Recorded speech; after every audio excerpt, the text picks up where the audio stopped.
Now, programming from the Illinois Channel, an independent, nonpartisan corporation formed to provide nonpartisan coverage of Illinois state government and other public affairs events taking place across Illinois. For more information on the Illinois Channel, please visit our website at www.illinoischannel.org.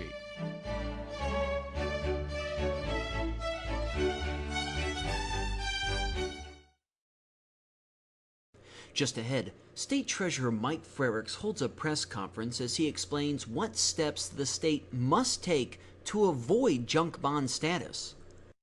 Then in about 15 minutes, we attend a panel from the City Club of Chicago discussing the future of education funding in Illinois. Panelists include Carol Brown, the Chief Financial Officer for the City of Chicago, and Lawrence Massall, the President of the Civic Federation, among others. Following that, in about 1 hour and 10 minutes, we talk to Bill Fleishley, the Executive Vice President of the Illinois Petroleum Marketers Association, about the developments and changes in the gas station business. And finally, in about 1 hour and 20 minutes, we run an encore presentation of biographer Taylor Pensonow as he discusses his biography of Governor Ogilvie, titled Governor Richard Ogilvie, in the Interest of the State. That's all just ahead, after a brief word from one of our advisory council members. Illinois Channel salutes our advisory council members, leaders in business, education, law, medicine, and other fields from across Illinois. Hi, I'm Linda Brookhart, Executive Director of the State Universities Annuitants Association.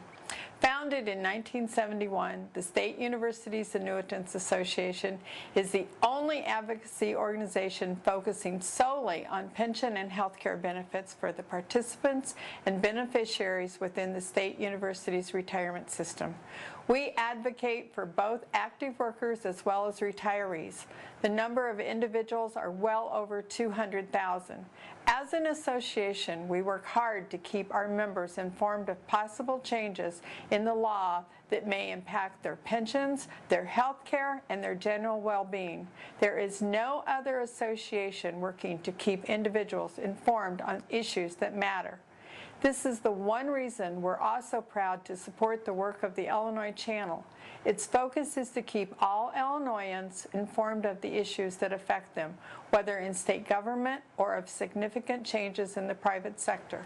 The Illinois Channel's in-depth, unedited coverage of legislative events, policy discussions, interviews with lawmakers, university presidents, and business leaders keep you informed on the issues that affect your life and the future of Illinois. I'm Linda Brookhart with the State Universities Annuitants Association. I watch the Illinois Channel, and I hope you do too. The Illinois Channel, it works for all of us. Next, from Springfield, State Treasurer Mike Frerichs holds a press conference as he explains what steps the state must take to avoid junk bond status. This runs about 15 minutes. Good morning. Thank you all for joining me here today. My name is Mike Frerichs. I'm the elected Illinois State Treasurer. As the State Treasurer, I am also the state's Chief Investment Officer. I invest money on behalf of the state, units of local government, and college savers. We evaluate investment risk and credit ratings each and every day. And that is why today I call upon the governor to take specific steps to prevent Illinois' credit rating from being downgraded to junk status. Avoiding junk status can only be done if the governor reassures the credit rating agencies that junk status is unnecessary and unwarranted. We know this because at least one rating agency, Moody's, publicly has said that passing a budget, especially in the acrimonious and divisive way that it occurred, is simply not enough. We also need to make progress towards paying down Illinois' massive debts. To avoid junk status, the governor must take 5 simple and critically important steps to show analysts that forward progress is being made in a civil and respectful manner. Should the governor not take these steps, he is inviting a junk rating the effects of which will be ruinous. First, the governor must travel to New York, speak directly with the three rating agencies, and convince them that he embraces the decisions of the legislature and will implement the budget agreement. This is needed for two very clear reasons. The first is the governor's veto and the subsequent overrides in both chambers. It is compelling evidence that deep disagreements this governor has with the legislature, including members of his very own party. These deep disagreements were further on display when the Illinois Republican Party, of which Governor Rauner is the predominant financier, immediately expressed its frustration and exacerbation with the veto overrides. Taken together, this signals the possibility that the governor will not implement the budget package, thereby inviting a downgrade to junk status. As a very successful investor, the governor knows this to be true. Next, he must immediately take visible, responsible steps to implement the $6 billion in bonding authority, with the proceeds to be used to pay down the bill backlog, so that the agencies see positive, forward progress. As I said, Moody's said it is specifically looking at whether Illinois takes these steps to pay down the backlog of bills.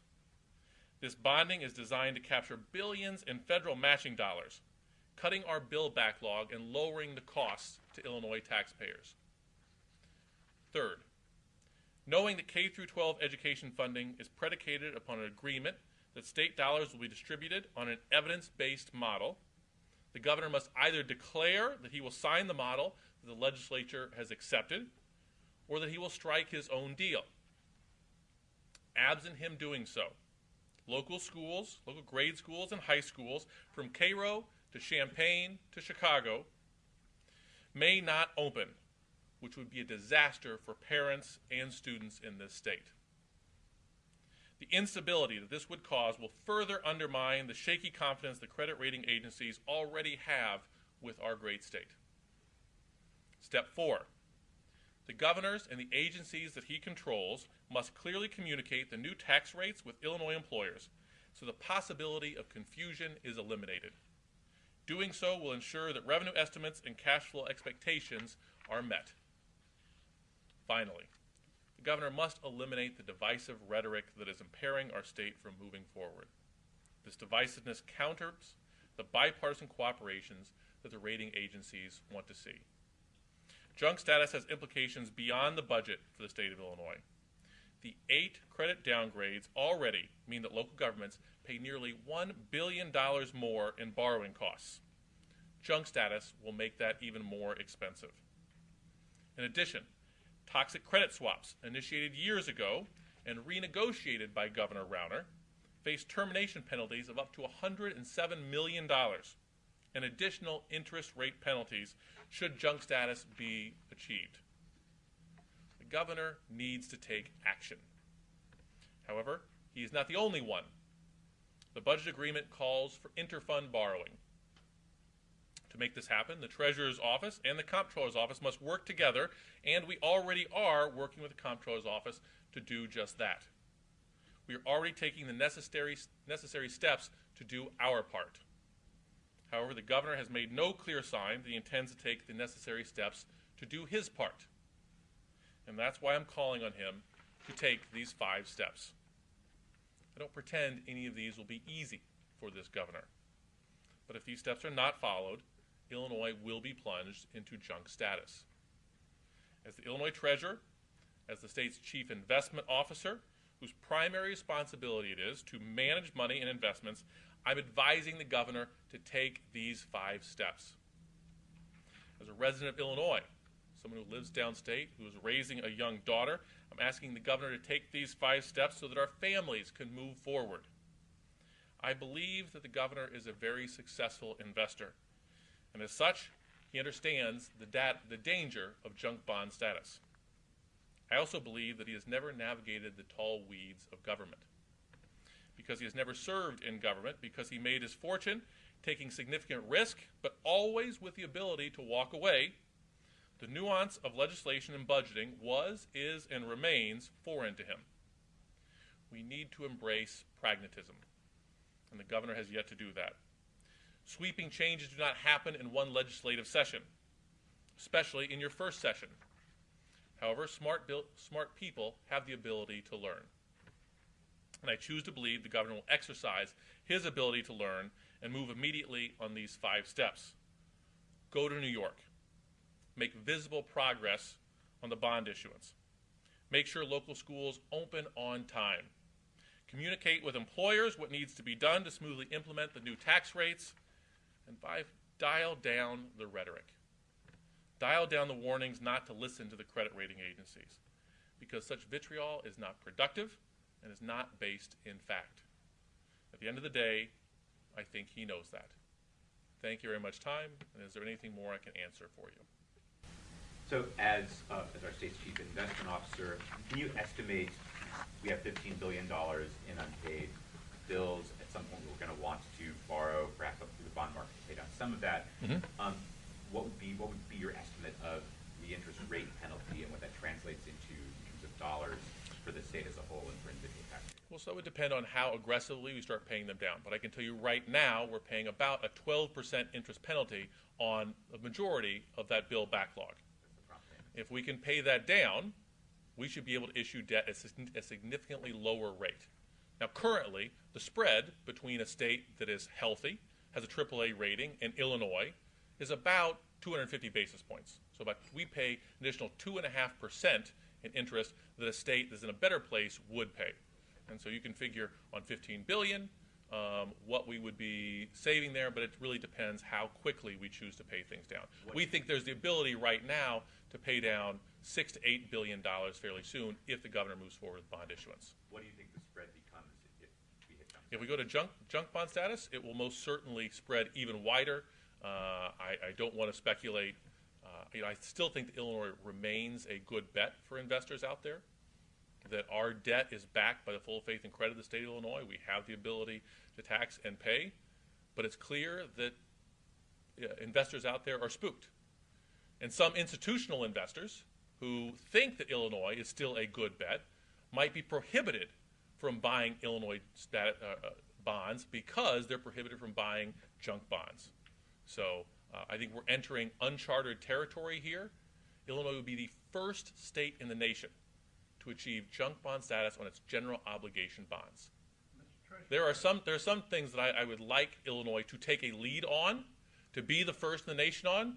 This is not one of them. Greg. Mr. Treasurer, what's your reaction to the governor appointing the chief of staff today? The head of the group until very recently was opposed to any increase in state revenues at all. So it isn't necessary. I've had an opportunity to speak with her. I was just recently informed of it this morning. I don't know her, but if she wants to come in with an approach to work with the General Assembly to solve the state's problems and to not lob bombs and engage in vitriolic rhetoric, then I think it would be a good move. But I don't know enough about her yet. You had a lot of advice to the governor. You had a lot of advice for the governor, stuff that you want him to do. Do you have any advice for your party? The governor says that he could have signed off on the tax increase if Democrats had been reasonable in trying to accommodate some of the things he believes are necessary to improve the state's economy. Yeah. So you criticize the governor. What about your own party? Okay. Well, I would say that, well, one, the tax rate that he's being critical of was proposed by the governor. Two, he says that we need to have reforms. Included in this legislation and throughout the course of this year, there have been reforms in terms of education funding and procurement reform and other things. We can continue to have conversations moving forward, but this is the path we have today. This is now the budget. And we can second guess how it could be done better, but going forward, it's clear from the rating agencies that they gave advice of what they would like to see in order for Illinois to avoid junk bond status. I think it's a comment on the Speaker, the President, the Democratic majority, something to make further concessions on the structural reform matters. A lot more work needs to be done, and I don't think that the Democratic leaders have said that they are done with the state of Illinois.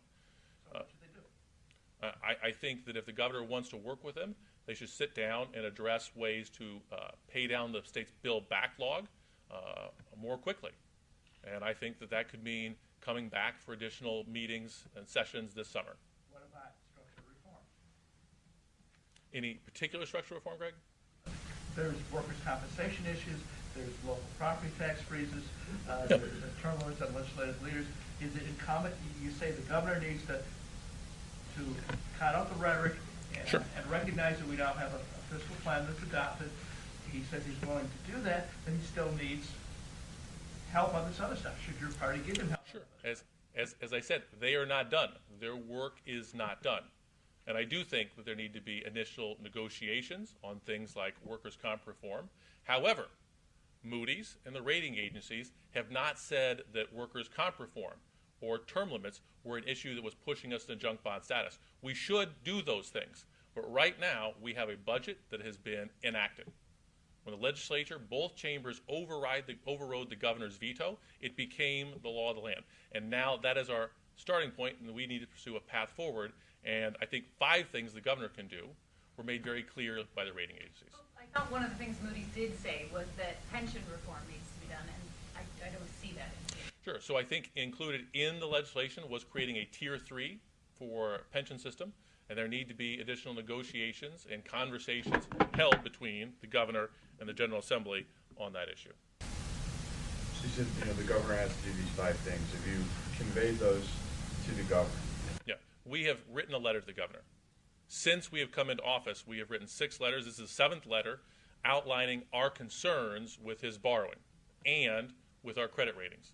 So each time the governor has gone out to issue debt, his employees have come and asked me to sign off on this. I have told them every time what our first priority should be is getting a budget in place. Get a budget in place that improves our credit rating. Then, when you go out and issue debt, we will pay less in interest. So just last June, I issued a similar warning. He went out and issued about $500 million in debt.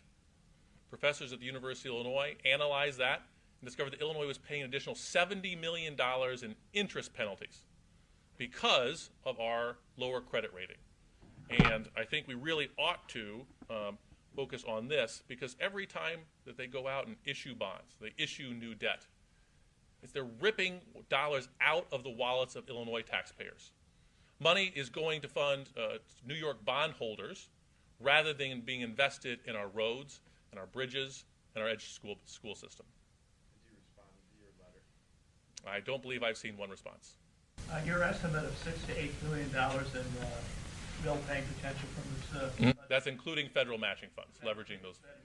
Yes. That would be what, 5 to 6 plus the 3? Yes. Any questions? Everyone. Thank you.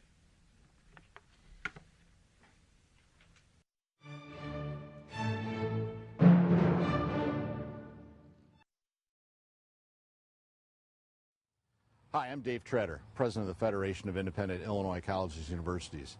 For years, Illinois was known around the world for the quality of its colleges and universities, and not just our public universities, but the many private schools that do such a great job educating more students annually than the publics.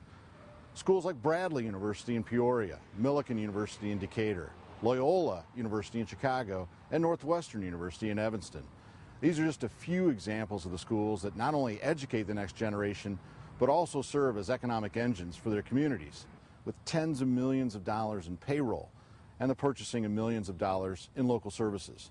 In fact, the combined economic impact of Illinois' private colleges and universities is over $20 billion annually. Collectively, these schools account for $3.5 billion in state tax revenues annually.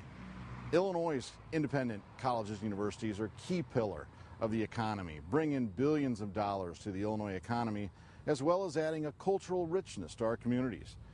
That's why it's important that the state programs like the Monetary Award Program, which enables low-income Illinois residents to attend college in our great state, remain funded. And it's also why it's important for all of us to understand the economic impact of our colleges and universities have on the Illinois economy and our communities. This is why I'm also happy to serve on the Illinois Channel Advisory Council on Higher Education. Their statewide, in-depth coverage of the issues that impact our economy, our government, and our cultural resources help to inform us all on the issues that matter.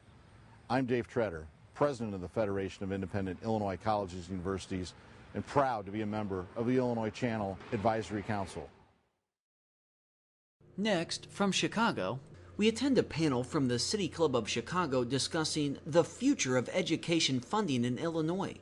Panelists include Carol Brown, the Chief Financial Officer for the City of Chicago, and Lawrence Massall, the President of the Civic Federation, among others.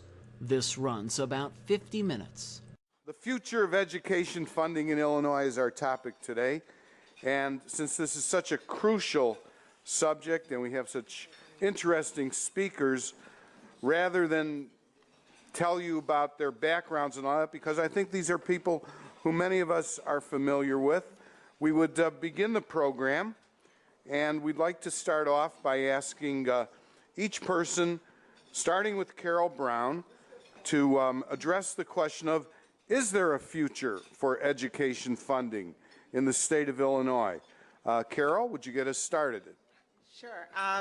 Well, first I'd say it's troubling to me that anybody would laugh at that question, because education is a constitutional right, and there is nothing more important than providing a quality, access to quality education, not only to the students of Illinois, but to the students of this country. So it's not a funny question.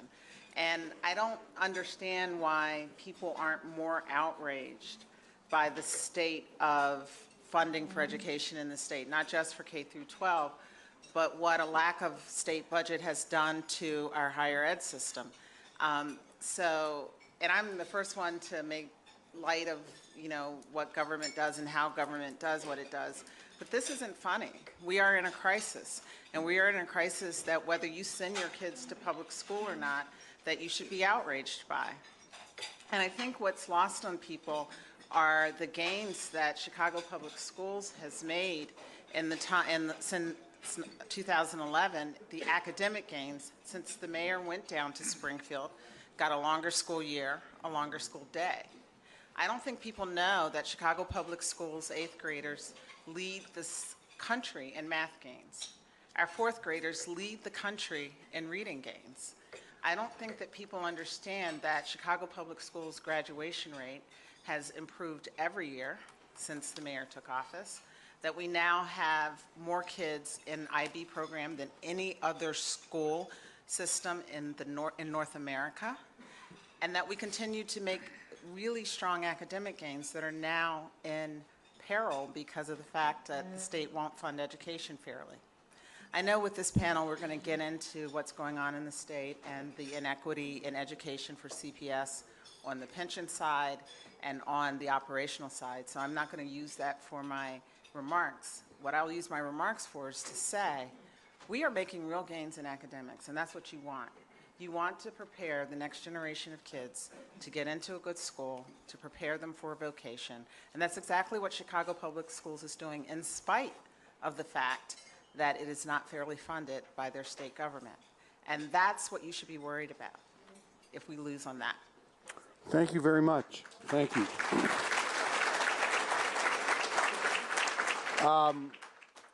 Lawrence Massall, and let me just throw out a question at you, Lawrence. I know you have your remarks, but about a year ago, the governor of the state, Governor Rauner, said it might be wise for the CPS system to declare bankruptcy.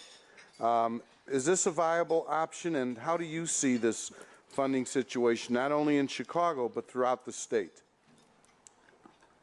Thank you. The idea that we would allow our largest school district, which is really one of the top 3 largest governments in Illinois, to file for bankruptcy does not fully recognize what the implications of bankruptcy would be. Not just for the Chicago Public Schools, but for all the surrounding units of government. Illinois does not have a clear path for municipalities or school districts to file for bankruptcy protection. And it's important to know that municipal bankruptcy is not the same as corporate bankruptcy in terms of the impact and how it operates. There have been very few municipal bankruptcies in this country, and even fewer school districts that have sought bankruptcy protection. It is allowed under federal law. However, the experience in almost every school district in every municipality, many in California, which have easier access or a more straightforward path to bankruptcy, is that those governments, which must continue to operate while they're seeking reorganization, end up costing their taxpayers more money and reducing the kind of services. Vallejo, California is a recent municipal bankruptcy. What we found in Vallejo is that when forced into bankruptcy because they could not reach consensus with their firemen in terms of their compensation and rate of growth, when they ended up in bankruptcy, the quality of services in Vallejo dropped dramatically, the taxes went up, and businesses and residents left that district, that municipality. It is not a good option for the Chicago Public Schools. It's not a good option for the state of Illinois to have all of this uncertainty related to the financial stability of our largest school districts and many other districts. It's not just Chicago that is facing a financial crisis in its school districts. The state has not had a budget for now. This will be the third year, if the General Assembly does, and the governor don't reach consensus in the next 2 weeks, that we will have gone without a budget. No other state has tried this great experiment to see what happens if you operate without a budget. Those 49 other states didn't need to see what the cost would be to Illinois to know they didn't want to do it. It is enormously expensive. We're spending literally billions of dollars of money we don't have. Not having a budget is not the same thing as saving money, as not spending money. Not having a budget means we're just not managing our expenditures. Because of court orders, because of consent decrees, because of as well as a state court order that all of the state employees continue to get paid, because of the decision that was backed into, I believe, if you go back 2 years ago, when the Illinois General Assembly sent to the governor appropriations for school aid funding, which was exactly as the governor had introduced it, and much to the surprise of the people that I talked to in Springfield, the governor signed it. That, I believe, was not a well thought out plan. Because when we decided to say we're going to fund elementary and secondary education, but not fund mental health services, not fund higher education, we took a lot of pressure out of the room that those 49 other states that all face the same type of pressures every year. How do you manage limited resources with overwhelming obligations or feelings of need to address problems? You do it by compromise, and you create that compromise by creating a sense of urgency at the end of every legislative session that if we don't have a budget, the schools aren't going to open. If we don't have a budget, the prisons aren't going to be staffed. The state employees aren't going to be paid. So it's a terrible thing to not have a budget, and people move to the middle and compromise. We haven't done that. We're now, as you know, the governor is going to deliver his pre-special session speech tonight, hopefully bringing everyone together, calling the legislature back into session to try to put together, hopefully, a budget. It's essential for anybody who cares about the state of Illinois that we get a budget. Not a partial budget, not a stopgap, or any of the other terms of art, which are really just accounting gimmicks that Illinois has perfected instead of dealing with the overwhelming need to balance your expenses against your available revenue. If we try a stopgap, it's not going to work this time, is what we're told by not just the city of Chicago and the Chicago Public Schools, which urgently need assistance from the state so that they can open in the fall, but from the suburban and downstate districts. Because even though we, for the last 2 years, have funded or appropriated for elementary and secondary education, and even though we had categorical grant appropriations, categorical grants are transportation, special ed, and free and reduced lunches, there's not enough money anymore. So much of the money is going for debt service, so much is going for the pension contribution, so much is going to the court-ordered Medicaid and related federal funds, and so much is going for for all the state employees to be paid. There's not enough money to make the categorical payments. School districts like Elgin and St. Charles and others are telling us, Aurora, that without a comprehensive budget that actually has enough money to pay the appropriations, they won't be able to open their schools in the fall. Thank you, Lawrence. Thank you. Okay. I want to get everybody in, and then we'll open this up more. So let's hear the journalist's perspective. Amanda Vinicky, you're down in Springfield and that. What do you think is going to happen in the next couple of weeks, and how do you see things right now? I'm not sure I'm prepared to venture a guess as to what will happen in the next couple of weeks. I do think, however, that this topic is very timely because education is going to be a very key part of that for some of the reasons that Lawrence just talked about, including that for the past couple of years, even when everything else wasn't being funded or it was a question, in cases you had municipalities, what have you, 911 call centers, pleading for money and then getting short-term bailouts, you had instead education funded all throughout. From the time that the governor signed that first education funding bill, there was no question about schools. We have heard some legislators now say, hey, maybe we don't do that again. Maybe we try a different tact to try to get a resolution to this years-long budget impasse. And how else are you going to do that? You would do that by not opening schools is one of the very key ways that you would finally see a change in the dynamic. Now, while you hear people talking about that, I do suspect we'll be very hard-pressed to see any lawmaker go and follow through with that. You would have mass chaos with parents that have jobs and nowhere to send their kids because the schools aren't open. Violence is, of course, an issue, and so on. But that is going to be a key fight, and when you look at this timeline, there's obviously the June 30th/July 1st deadline that is crucial, but beyond that, it's when schools open in the fall and when they need to make their decisions. As we're talking about this discussion, I want to say, first of all, of course, thank you for having me back to this venerable institution here at the City Club. But for those of you that are Chicago residents, I'm going to say something that I hope you don't find offensive. It does not come from me, but I think that it is central to point out in that fight, and that is that in the rest of the state, they don't like you much. Not at all. You ain't popular.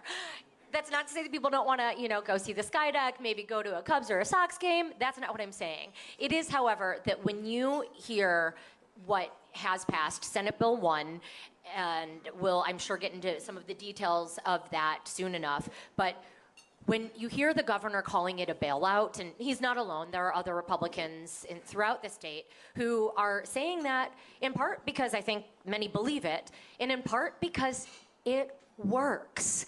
Yes, CPS is the state's largest school district. 20% of all students that are in schools in Illinois from kindergarten through high school.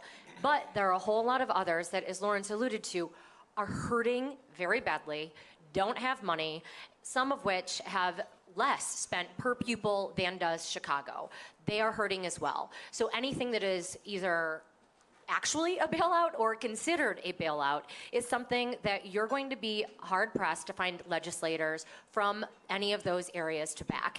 And I point this out, again, just because it is central to recognizing that this is politics. Whatever does pass, whatever the governor signs, needs to be something that everybody can be okay with.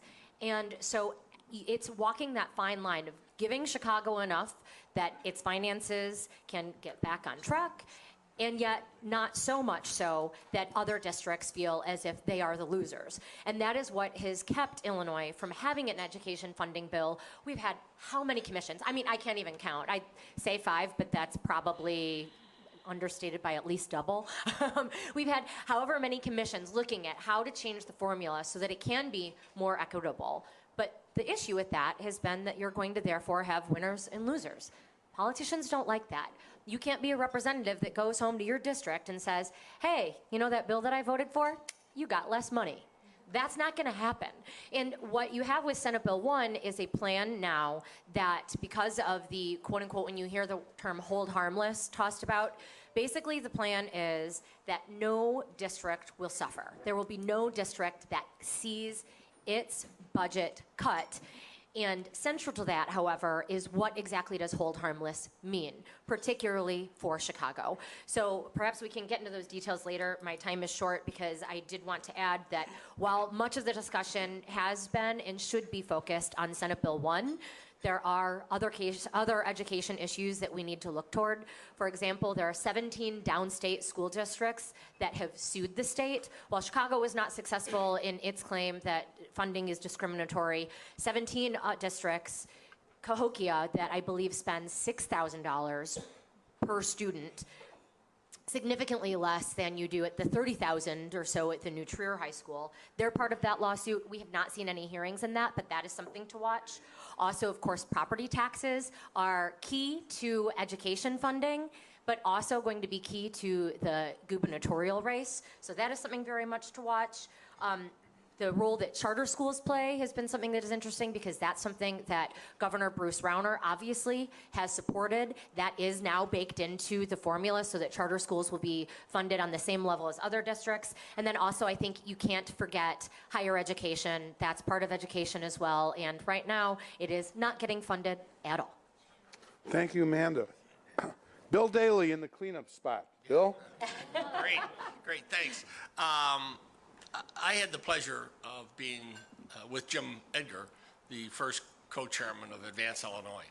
And as many people in this room, and I see there's a couple of board members, Luke Collins, Judy Irvin, the fight for reform of the school system has gone on now for many, many years. And now it's moved to the funding piece, finally, the equity, and then the honest sort of state's obligation. And we are there. Let me just say, Amanda, I've been around a rather long time. There is never a piece of legislation that's ever passed Springfield that hasn't been attacked if it sends a dime to Chicago as a bailout for Chicago. Go back to my dad, Rich, the whole thing. So the fact that that's the politics of today, that's been the politics probably since Illinois was founded. But the reality is, you know, this state is troubled in education, not just in Chicago, which it is in obviously difficult shape. As Carol said, though, there has been tremendous progress over the last 10, 15 years. It takes a very long time to move something as deep as difficult situation in the school system. So it's changing. It's doing all of those things that all the reformers, including the governor, when he was not governor, called for. And that's having results. And so that this whole discussion, even as Carol said, the sort of laughter at the question, is there a future? The truth is maybe some of us laughed at it because there's no future for Illinois if this funding situation is not straightened out. I know Representative Harris is here and he's got the obligation as a Republican in suburban Cook County, a difficult situation obviously, but districts like his and around his understand the problem with funding right now and the crisis that we're in statewide. Second of all, in politics, I've spent some time in it also. Bruce Rauner cannot win re-election if he doesn't get a budget right this year, and cannot win re-election if he doesn't make major strides, in my opinion. I don't care who's running against him, on education. He can't just win on beating the hell out of Chicago and thinking that, you know, it worked a long time ago when there was a real political system here that maybe dominated the state more than was justified at the time. But I really believe that. I think if he doesn't get a budget this year and they stumble into the same sort of thing we'd done 2 years ago, I don't know, maybe I'll throw my hat in the ring because anybody would be. And I said that about Pat Quinn. We need more Democratic candidates. That's what we need. I said this, I thought at the time anybody who was running against Pat would win. Not all because of his fault. But I would say right now that, and he'd probably even have trouble in a primary if they don't get a budget this year. Mr. Daley, if you're going to run, we have what's called the green rule here. I'm not, I'm only joking. You must get at least 5% in a poll before you'll be invited back to our gubernatorial debate panel, so think about that. Okay.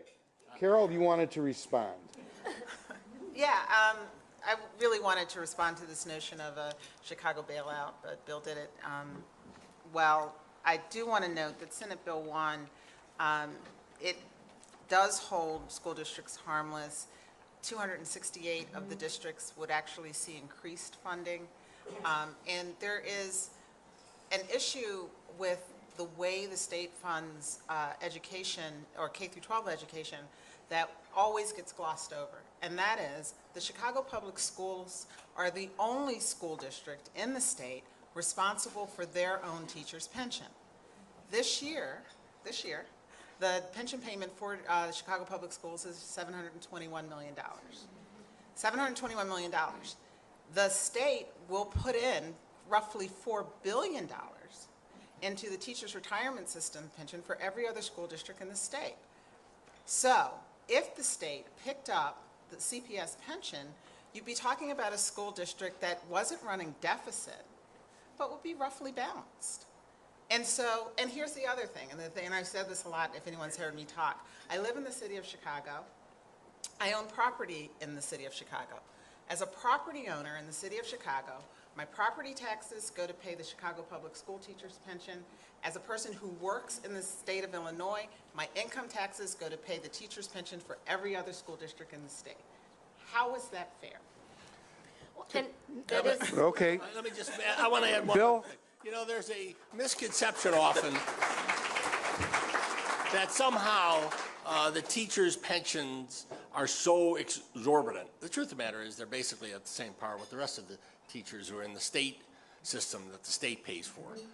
So this idea that somehow all these retirees from CPS are becoming millionaires in Florida or something is just ridiculous. I was just going to add in terms of the pension notion in Senate Bill 1, because I think that is central to how it can be categorized as a quote-unquote bailout. I'm obviously a journalist. I'm not saying I come down on either side of this. Just regardless, that is very much a part of when you hear it characterized as a quote-unquote bailout. It is because of that, and also there's the question of the Chicago block grant. It's $250 million that Chicago gets above and beyond what it would get if it were just using the same formula and calculation that other schools got. Because the And formula yet, is there's inequitable. Because the formula, if you just take the formula funding portion of school funding, Chicago Public Schools would get roughly 14% of the funding. They make up roughly 20% of the children. So the block grant was developed to normalize that formula. But I'll say this. You can have your $250 million of block grants back Pay our pension. if you just pay the pension. And that is... Whoa. Ladies, while you're duking it out,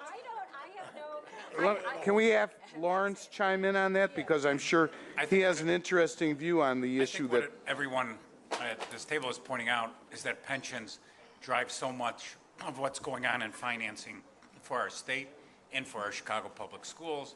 And it was all created with great complicity of the state of Illinois, right? The Chicago Public School pension crisis was created as a result of state law that allowed for the takeover, or when Mayor Daley, Bill's brother, agreed to take over the Chicago Public Schools directly.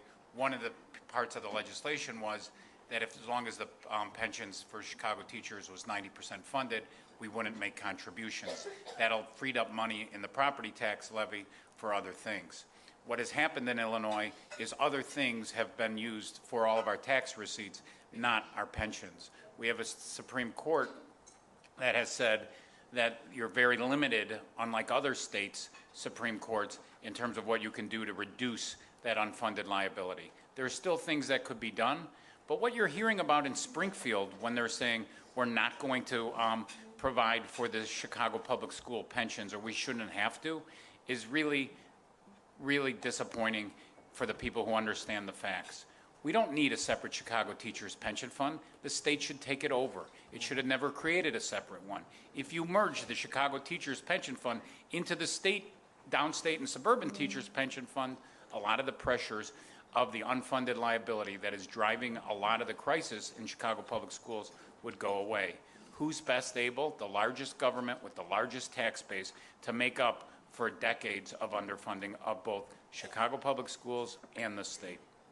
Right now, what you have in Springfield with the negotiations, so you have Senate Bill 1 that passed but is not able, the governor isn't able to actually act on it because there's a motion to reconsider. Basically, it's on hold while they fight this all out. Then Republicans came out with their new plan. In this new plan, it does take on the cost for CPS normal pension costs, so they cover that $215 million, but not the $720. They're not taking on the legacy, they're not taking on the full portion. The Republicans have said, we'll agree to that, but the fight now seems to be over this hold harmless. And what does that mean? Does it mean that every school, and this is what Democrats passed, is held harmless from where it is now?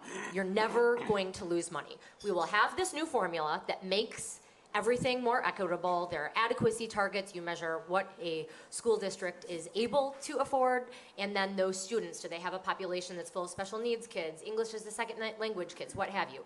Take those into account, but that's only with new money.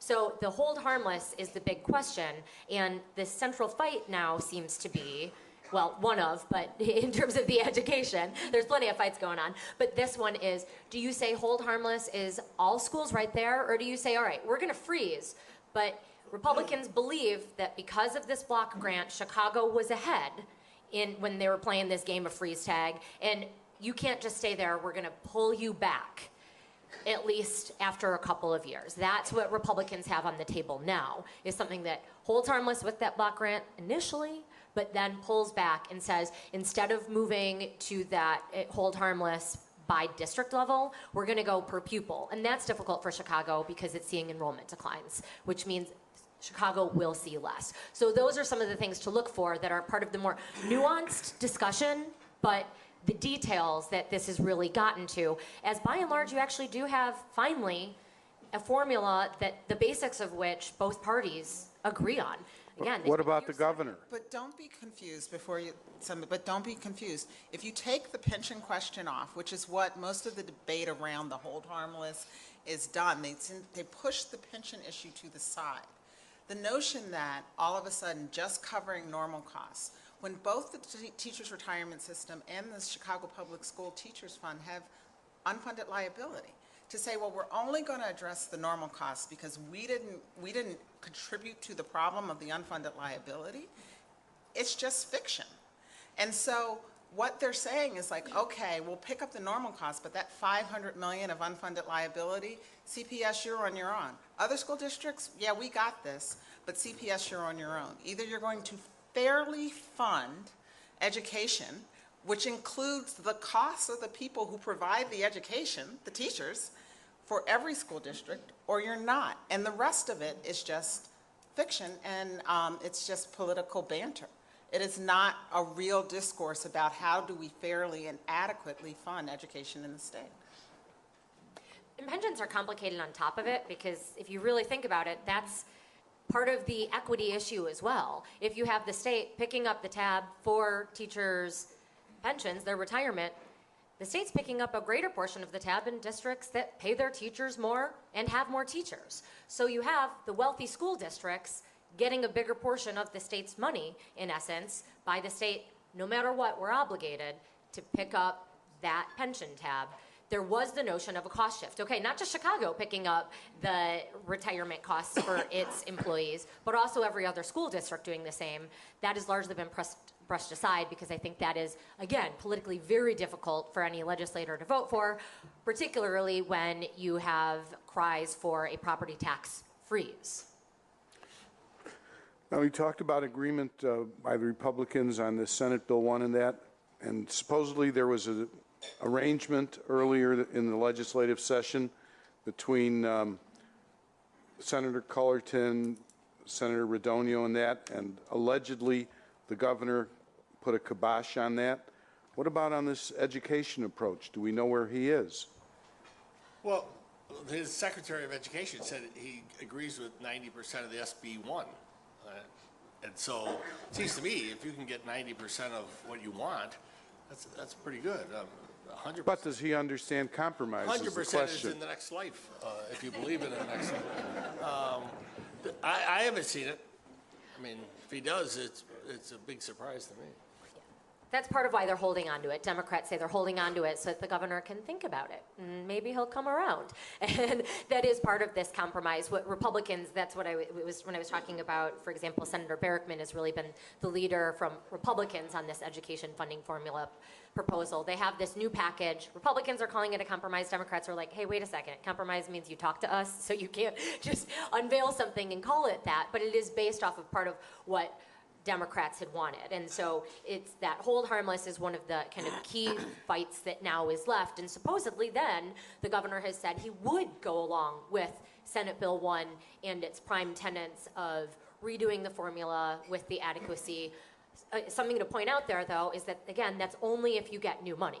Changing the formula makes really no difference. If you had a hold harmless and you put money into the system at what it is now, you need at least $215 million that Chicago is going to get, plus I believe it's another $350 million to parse out between all the other school districts. And of course, we all know the state doesn't have a ton of money right now, period. You have districts, as Lawrence noted, Elgin has really been very public about it, but that say, you're so behind on paying us. Sure, supposedly schools got a $700 million increase this year, but that doesn't mean squat because they're waiting on about $1 billion for all of those mandated categoricals that the state just doesn't have money in its bank account to pay out.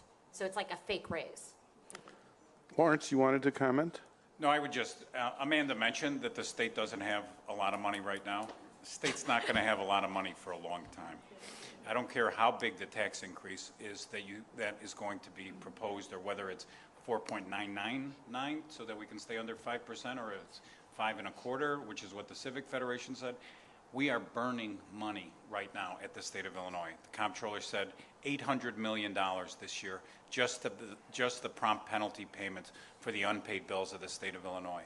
You could take $800 million and light it on fire on LaSalle Street for the benefit that all of us and the taxpayers of Illinois got from that $800 million in penalties. It is incredible to every other state or anyone who looks at it from the outside that we are operating and continuing to operate. It was mentioned higher education. We are crushing our future by not funding higher education, by allowing our sectorial colleges or universities to basically wither. And it's not just the public institutions. Because we're not funding the monetary assistance program, because we're sending a message to our high school graduates that they should look elsewhere, and all of the other states surrounding us need the population of our students, we're losing really the future of the state of Illinois the longer we keep this budget crisis, lack of willingness to compromise on the table. Now, why do you think then the public isn't more outraged? Because we see Chicago State, danger of closing. Northeastern Illinois, danger of closing. Faculty, staff have been laid off. UI in Springfield, Western, Eastern, UI in Champaign, and so on. All of these schools, and as you just mentioned, this is so important to the future, the economic engine and growth in this state. Why aren't people more upset? Because they're not feeling it, right? The people that are at most vulnerable, that rely on state services, the mentally ill, the elderly, that rely on Meals on Wheels, they're feeling it. They're not getting their services. But the vast majority of Illinoisans, and Chicagoans included, are not seeing the immediate crisis affect them. We're still operating, our schools. We're still maintaining our prisons. We're paying all the state employees. That's about to end if we don't have a budget, if we slip. And the state has been told by the rating agencies that if they don't have a budget by the end of this month, they can look forward to another downgrade. That means the state of Illinois will be the first state in the union to be junk bond as an entity. And that's expensive, very expensive, but that's not the bigger problem. Once you go down to non-investment grade or junk bond, you're not coming out of it anytime soon. The investors are going to want more assurances. The rating agencies are going to want a lot more evidence that the state is capable of managing its obligations. They waited a long time because nobody believed that the state of Illinois would do this. And now we have 3 years of proof that the state of Illinois will do this. They will let our higher education, our mental health services, our most vulnerable, hang in the balance while we argue over the politics of whether we should have a budget or not. Thank you. Bill Daley. Yeah, just double on what Lawrence said. The impact of going to junk bond status is no one's ever seen it. It would be, it would take, generally talk about bankruptcy, you're basically, at that point, you are bankrupt. You could call it what you want. Maybe you don't have a process to formally go through bankruptcy, but for all practical purposes, you are. And then many investors in the paper of Illinois have to get out of it because they can't hold junk bonds in their portfolios, so they have to get out. And who comes in? The hedge funds.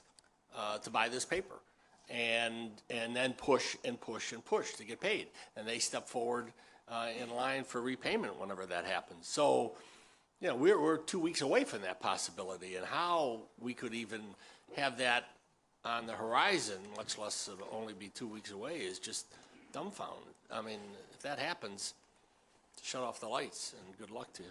Now, I'm not at all advocating that they allow the state to go to junk, but as a representative of an issuer that has one rating that is non-investment grade, I would say that how the state manages once and if they are put in investment grade will have a lot to do, because, you know, when we talk to investors, they all say that they've never seen this and that they don't really expect that the state will allow itself to stay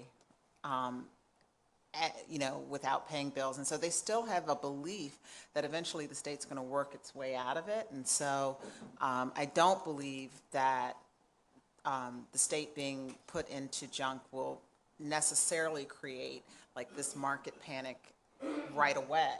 But I do believe that a prolonged period without a budget, without any action, will have investors. I mean, Lawrence noted that if you just look at the debt service of issuers in the state, so before this last round of debt downgrades, the penalty that issuers collectively in the state were paying was about $930 million. So $930 million more in debt service because of what's known as the Illinois penalty for all issuers in the state, whether they were rated AAA or AA. Since this last downgrade, that's up to about $1.2 billion. If the state goes to non-investment grade, investors estimate that that'll be about $1.7 billion. So that $800 million that Lawrence was talking about just lighting up in on LaSalle Street, it's really more like $2.5 billion that we're just lighting up because of lack of a budget. Well, and think about right there. That's money. That's Chicago's pension payment. That is the money that you could see above what schools are funded now, and instead put into this new formula. I mean, all of that is right there. That's what it instead is going toward. Nothing, and well, debt. Bankers. Okay, we've got a few questions here, so in our remaining time, and if you have any questions, please hold them up, and members of our staff will come around and pick them up. So if you have any questions, you know, please get them up here to me. Caitlin, I see there's one over here. It's timely. Yeah, I think really there's not much time left. And, The first question, it's not anything that we've talked about really, but it's an important question. It's from City Club member Jim Turman. What is the panel's view on an elected school board? Who would like to begin? What the hell, I'll start. Mr. Daly. You can see how eager they are to jump on that question. I think that we're at a stage where some elected school board probably should be done. I think the problems, the issues, I think my own sort of plan would be that, you know, there'd be 5 members elected citywide through districts that would be kind of piled on top of each other, so they'd cross the city and you wouldn't have, you know, so many whites or blacks or blah, blah, blah, and try to do that. And then have the mayor have, say, 3 appointments so that you couldn't pass anything without 5 votes, so the mayor's got skin in the game. This idea of taking this mayor out of the game, to me, is maybe it's good for a mayor in some ways. But remember, Rich wanted to get in the game because he heard from business saying, if you don't straighten this thing out, and it wouldn't have happened if there wasn't a Republican legislature, let's be honest. If you don't straighten this out, we're out of here. And, you know, every other mayor, including my dad, had the ability to at least say, well, it's a separate entity over there, a school board. So the mayor's got to have skin in the game, or else, and if you go to the, you know, the proposal that I think is out there is the members wouldn't be paid. Okay, that's fine. That means they're working for someone, whether it's a union or a company or someone who has an interest in that. And that seems to me a little weird, that you're going to have these people do this big job and then not pay them and think that there's not going to be some backer, and we're going to spend more money and raise more money for politicians to run the school system. I'll just quickly add, I obviously have no opinion on whether or not there should be one, but what you have had happen in Springfield is the House did pass an elected school board bill, so did the Senate, but now it's changed, so it has to go back for the House. Isn't going to the governor's desk yet. I think there is a possibility that that could be, just so that you have legislators, particularly those from Chicago, say, hey, look, I voted for it, even if there is no chance of it actually becoming law. Or Democrats may, as well as Republicans, it was broad support, send it to the governor. The governor, WTTW, had an interview with him just after the regular session adjourned, and we asked him about that. And what Rauner said was that he supports the notion, because remember, he's all about local control, but he says that he doesn't like it for basically what you talked about. He thinks that there are not the protections that there need to be, and what he means by that is that he is not wanting there to be a school board that is all funded by donors that then they're making decisions about, AKA unions. So that's where the governor is on it, if it in fact does get to his desk. I think the evidence is pretty split on whether appointed or elected school boards have a greater tendency for financial stability, for being more responsive. Really, most of the cities that would be comparable, New York, Boston, all have appointed members. Sometimes they're appointed from someone else besides the mayor. It can be appointed by, commissioners. The big school boards that are elected, LA, Milwaukee, and Minneapolis, it's uneven in terms of how they're financially are doing. What it really gets to, and I think Bill makes a really good point, it was a problem when it was anyone but the mayor who was directly accountable for the schools, right? In terms of getting the political will, getting the attention of the public. We have all the units of government we need in Illinois, and then some. Probably an extra 3,000 more than we need. But, so it's not a panacea. It is in my opinion, you could probably go to a hybrid and have some benefits to that. We certainly want to make it more responsive. The Chicago Public Schools has a lot of room to grow in terms of its transparency, in terms of its confidence in sharing with the public what its plans are from the Civic Federation standpoint.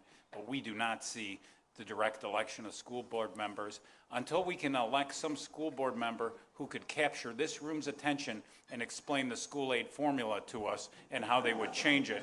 That would be one way you would want to get behind them. Solves that problem. Well, that dovetails into, I'm sorry, The only thing Carol. I would say about elected school board is that it doesn't change the funding situation. And before you go to an elected school board, you better know that you've got the funding done correctly, because I think that people don't appreciate how much support, indirect or direct, Chicago Public Schools receives from the city, and that's because of the mayor's involvement. And if you go to an elected school board, you better make sure that the funding formula works, because I think it would change the resources. We have a question here from Stephanie, no last name. So Stephanie, she's with Mom and Baby. How much money does CPS spend per pupil, and is it equal across all schools in Chicago, or is there a separate formula for each neighborhood? So the schools right now do what's known as student-based or school-based budgeting. So the dollars follow the student. So it is equal among all students, regardless of what school they go to. Some schools do other fundraising. Some schools, the principals, the power of the budget is with the principals, so they determine how they're going to staff their classes. The Chicago Public Schools has metrics that they want in terms of class size, but a lot of the autonomy of how they distribute the dollars is held with the principal, because we do school-based budgeting, so the dollar follows the student. The actual, I'm looking at Ron, I don't know off the top of my head the amount per. So approximately 4,000 per student. Okay. This is from Will Davis with Governor's State. Will, where are you? Okay. Here's his question. Speaking of formulas, Public universities are on a 1996 formula. Do you believe an updated formula will be considered? So the Civic Federation is on record of advocating, updating all of our formulas on a regular basis, waiting 25 or more years to see if things have changed before you decide to change something is not a strategy of a well-run government. So yes, they should definitely be updated. But again, I have to say, until there's a budget, there's no room, there's no air in the room to look at formulas. Because changing things takes more effort than going with the status quo. They should sunset lots of different formulas. The school aid formula is a perfect example. It's been easier all this time to just go with it rather than try to do it. And it's very expensive as a result. And at this point, I think any district, university just wants a budget at this point in time. Forget about the change. I mean, it's not just the energy in the room that the people making the decisions have for it. It's the capacity to plan. It's thinking, all right, are we actually going to get the millions of dollars that we expect, or are we going to get squat? Because that is what it has been thus far. So any formula at this point, as long as they use it, is what you're going to have universities and schools wanting. I think Amanda and Lawrence are absolutely right.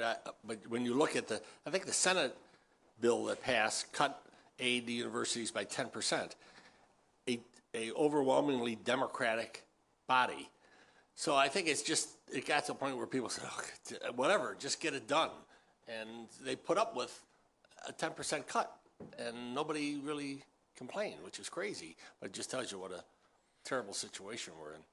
Carol, do you want to chime in? I just would add one thing. It's an example of we're out of money, right? I mean, that the universities have been very ill-served by their previously going along with the notion that somehow the state was going to come up with enough money to fund its pensions and other obligations, and they would get taken care of. Now the music has stopped. We're out of money.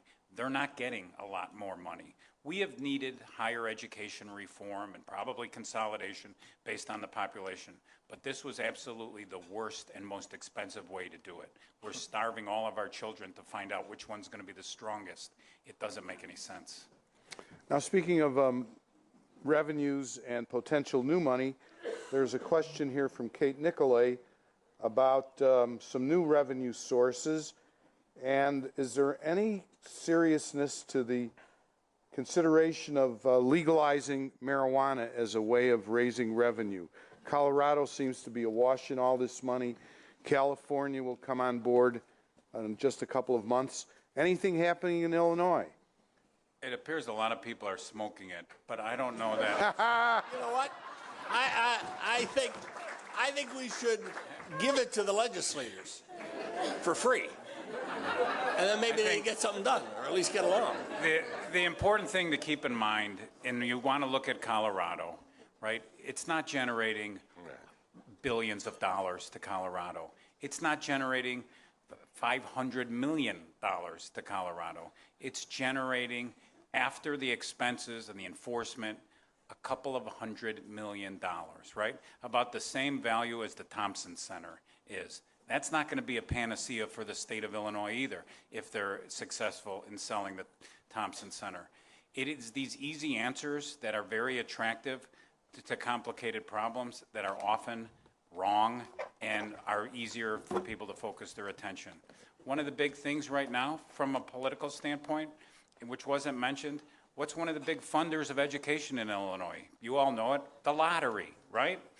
The other states are saying, no thanks, Illinois, we don't want to be partners with you if you don't promise to pay off your lottery people, because it breaks the dream. We're not going to be in Mega Millions, we're not going to be in Powerball. That's going to take money right out of the state, a couple of $100 more million that we can ill afford. Even the advocates of legalizing marijuana say, not this year, it's going to be a couple of years. So yes, I think at some point Illinois will go there, but that is certainly not part of any revenue package that is part of current talks to get Illinois back to a budget standpoint. So not this year. Remember, gambling was going to solve all our problems too. Carol? No. Okay, time for one last question, what we call our quick answer round. We started off by asking, is there a future for education funding in Illinois? So could each of you very quickly tell us if there is after our discussion here today? Who wants to begin? I'll start. Lawrence. Yes, there's definitely a future. There's a future for everyone in spite of all the financially terrible news and how expensive it is going to be for the state once it gets its act together. The state's not going anywhere, right? The U.S. government is not going to change the bankruptcy laws on behalf of Illinois to allow it to file for bankruptcy. So the sooner we can get around to the notion that we're going to have to pay our obligations, and it's a lot cheaper to pay them early than later, the better we'll all be. But yes, education funding will be part of it. Okay, Amanda? Yes, of course, there most certainly is. And I think despite all of this talk and despite all of the hardship, schools are better positioned than a whole lot of other sectors of Illinois society. When you look to social services, universities and such, they've been better placed and they are better positioned going forward to either perhaps go into chaos that actually may bring a budget resolution to fruition. Instead, I think the opposite is true. You'll see some sort of school funding pass before perhaps anything else. It is just a matter of, will it be based on this new formula that is getting so much attention, and what role or what world of hurt are certain districts going to be in if that is coupled with a property tax freeze, something that is very, very popular right now heading into the 2018 elections. Thank you. Mr. Daly. Yeah, I do believe there's a future. I think SB 1, quite frankly, moves the ball a long way. And as we all know, if the legislature deals with something as dramatic as that, then we'll deal with it again for a very long time. So I think there is. And at the same time, again, you are seeing progress with the kids, not just in Chicago public schools, but in other parts of the state, in real reform that's taken place with the Board of Ed and the fights that took place during Governor Quinn's tenure for reform. So there's progress being made. It'd be so stupid to blow this thing up at this stage. And Carol. I think I agree with what Bill is saying, but I'll finish the way I started, which is it's all of our responsibility to make sure that there is a future for education in Illinois, and it's not a small issue. And we all ask why there isn't more outrage for 3 years without a budget. And I say that the future of education funding in Illinois is not just the problem of the General Assembly and the governor. It's all of our problems, and we need to engage, and we need to advocate, and we need to hold our electeds, all of our electeds, accountable for the travesty that has gone on for the last 3 years. Thank you. Everybody, let's give our panelists a big round of applause.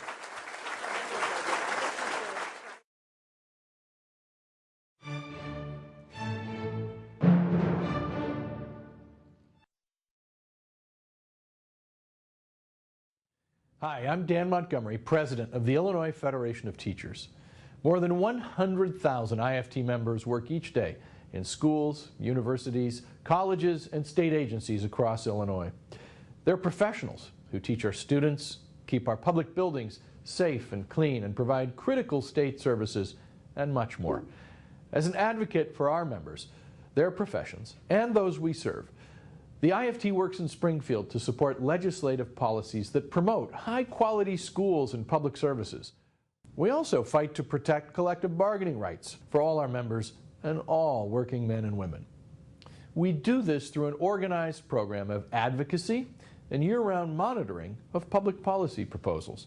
And that's why the IFT is proud to support the work of the Illinois Channel, whose coverage connects us to legislative debates and committee hearings, as well as interviews with leaders on key issues like the state budget, tax policy, public pensions, and education funding. Funding education is one of the primary responsibilities of Illinois state government. So we should all pay attention to the policies being proposed and how they may help or harm our children's futures. You know, what's happening in the State House today directly impacts what happens in classrooms tomorrow. And what happens in classrooms impacts the future of our state and our nation for decades to come. I'm Dan Montgomery, President of the Illinois Federation of Teachers, and I'm proud to serve on the Illinois Channel's Education Advisory Board. The Illinois Channel It keeps us all connected.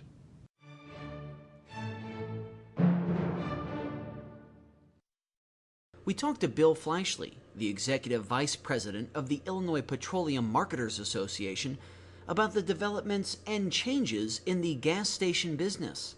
This runs about 10 minutes. Bill Fleischle, thanks for joining us again on the Illinois Channel. And we are here in Indianapolis. That's what's called the Impact Show. Tell us, one, what is it? And two, what's the significance of it? It's a trade show and convention of 4 petroleum marketing associations.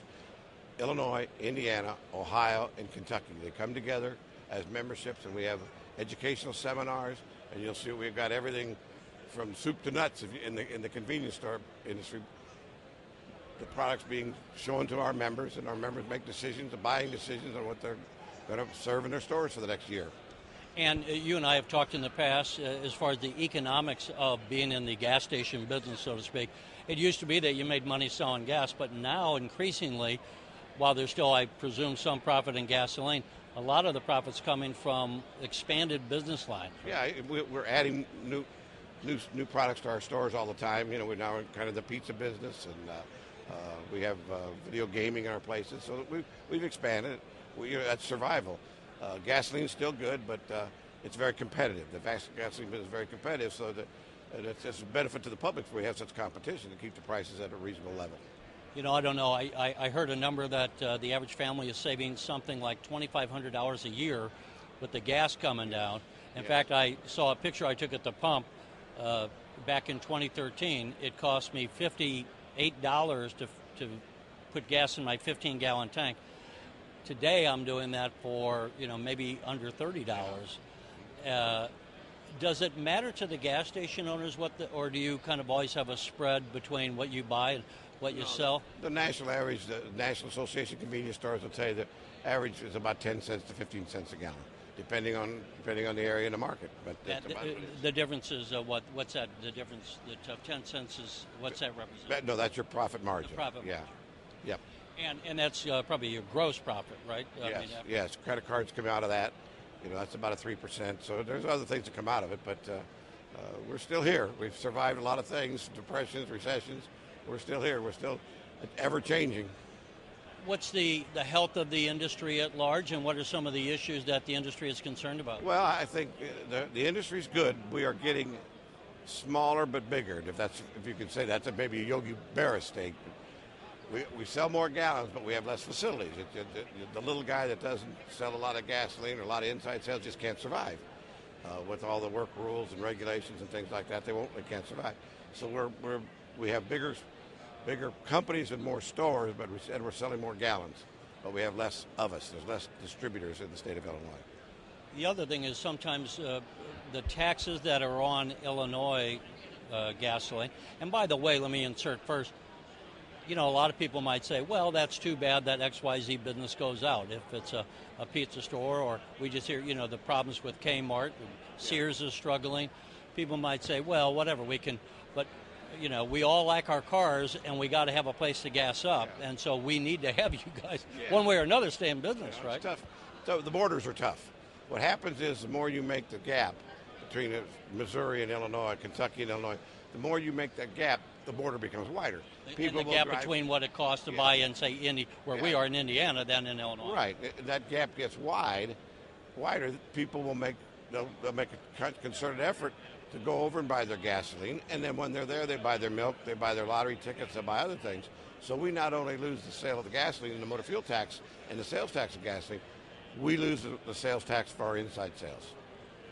So as we walk around here, what are some of the trends and things that we would see that would maybe be telling us what we will find at gas stations 3 and 4 years down the road? Hot today is chicken and pizzas. I think there's new pizzas, breakfast pizzas, pizza, and all those things that people are selling. And we've got it used to be just Slim Jims on a cart, but now you go in and, like I say, you can get sub sandwiches, pizzas, roasted chicken. So these gas stations are becoming mini restaurants and mini grocery stores. A real movement for healthier foods. They're going to be fresh salads and those kind of things. There's a display of that over there. That how to serve it, how to do it. So we're moving in that direction too. Instead of getting out of the fast foods, we're getting in healthier foods. As we sit with the legislature, and of course we don't have a budget, is that having any impact on your industry? Well, I think so. I think it has an impact because the uncertainty that people who are working for the state of Illinois are being owed by the state of Illinois. Certainly people don't buy extra things. There's no impulse buying. Yes, it certainly has an effect, and hopefully we'll end that by the end of May. Also, we had talked before about there's an account in the state budget so that when a gas tank that's buried below the ground has to be dug up, there's supposed to be money already there so we can clean it up and get. What's the status of that? Is that money secure now, or is that still being swept? It's a leaking underground storage tank fund. We fund it with a 1.1 cent a gallon, generates $74 million a year. In this stopgap budget, there's funds available to pay out. After June 30th, there is none. So we have to, if they do a stopgap or whatever budget, we have to make sure that's in. There's ample money in it now, and there's also all kinds of work being done. And lastly, on that, how much money out of $74 million? It's here and there, kind of a hit and miss. When a tank starts leaking, right. You don't know ahead of time. On average, how much would you need to replace tanks underground? Is there an average? Well, if you put new ones in, it's and you put the double wall tanks that it's mandated now and double wall lines, it's about $100,000 a tank. So if you're going to do three of them, it's between $300,000 and $400,000. The average cost, we've driven the average cost of repairing the remediation of the stuff is about $50,000 to $60,000. It was in the $70,000 to $100,000 range, but EPA and all of us got together, and then technology's come to pass, and they're a little bit cheaper to remediate the soil now. And then lastly, we have how many of these people, maybe everyone here, or the majority, have multiple stations, right?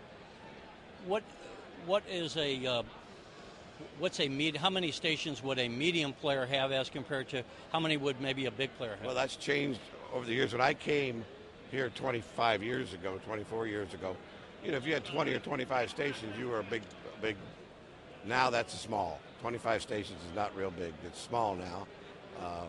So most of them are in the 50 and above, the bigger companies. Now there's still 25 stations, but they really have to work hard and watch their P's and Q's to stay in the business. It's just, that's the way it's going. You got to get bigger, or you have to get out. And it's going to be, if you had 50 stations, let's say, you're going to be millions of dollars going through your business, but it's a thin margin business. Oh yeah, it's a thin margin, and I was just talking to people in Chicago, and everybody said we had a mild winter, and we did have a mild winter. They think it caused their business to drop 8%, because if it's a mild winter, you're not warming your cars up. There's no snow removal. That's no diesel sales. They put a litany of things. So I said to them, "You mean you're happy when I'm out with my snowblower blowing and hitting me in the face?" They said, "Yeah, it was down 8% in January and February because of the mild winter." You don't think of those things, but that's what happens. Well, Bill, we appreciate you joining us again. Well, we appreciate the Illinois Channel coming over and seeing Illinois business and Illinois products here, and we certainly thank you for coming. Thank you.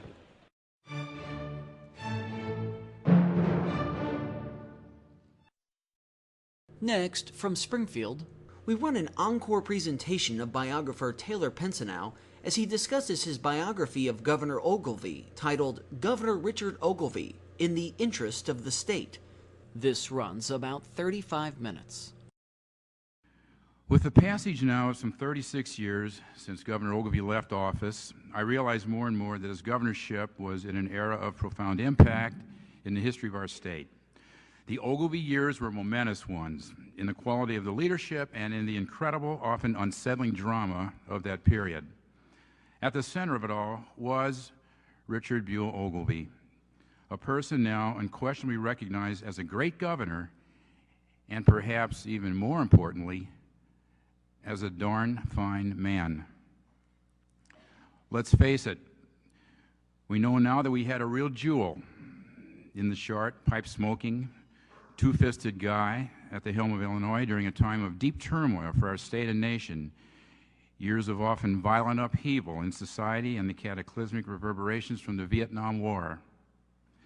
When he took office in 1969, racial strife alone was ripping apart Illinois as well as the rest of the country.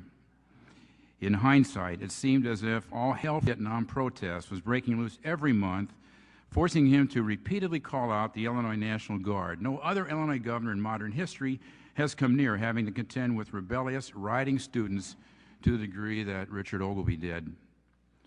But there was a lot more to the extracurricular stuff.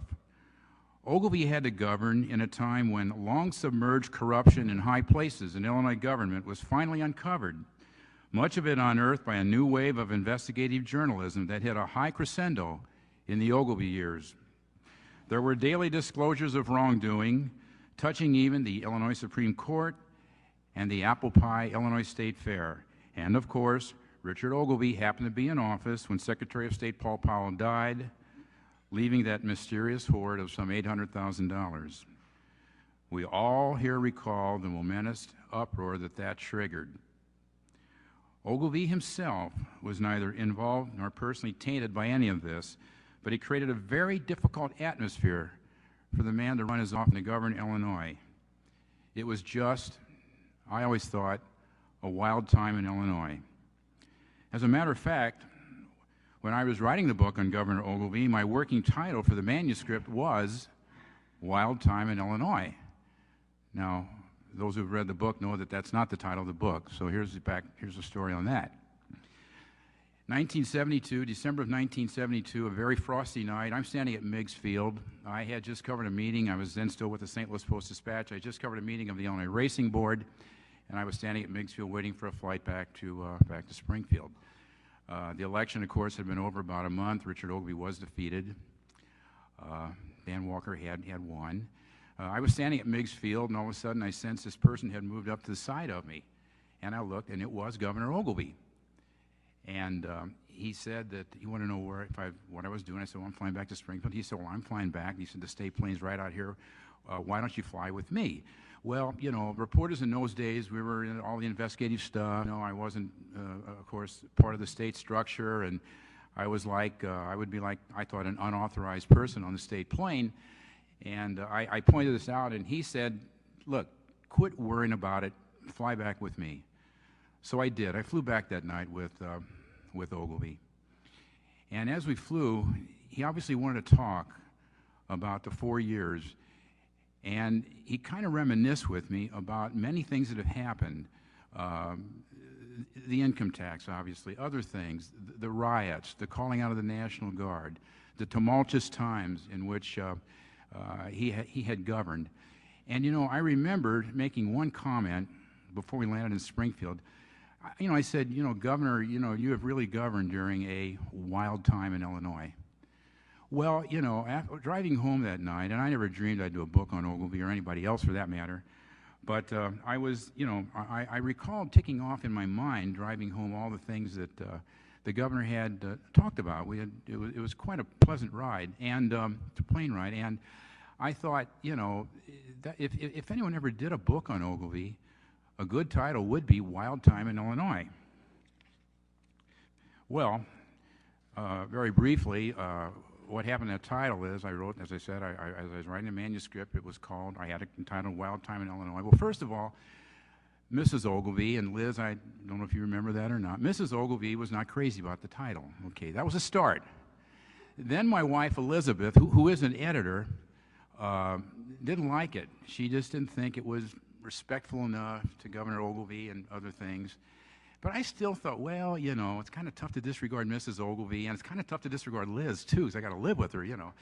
But then when the manuscript got down to the SIU Press, which published the book, they flatly decided down there that they did not like the title. And so out of a committee at the SIU Press came the title of the book, Governor Richard Ogilvie in the Interest of the State.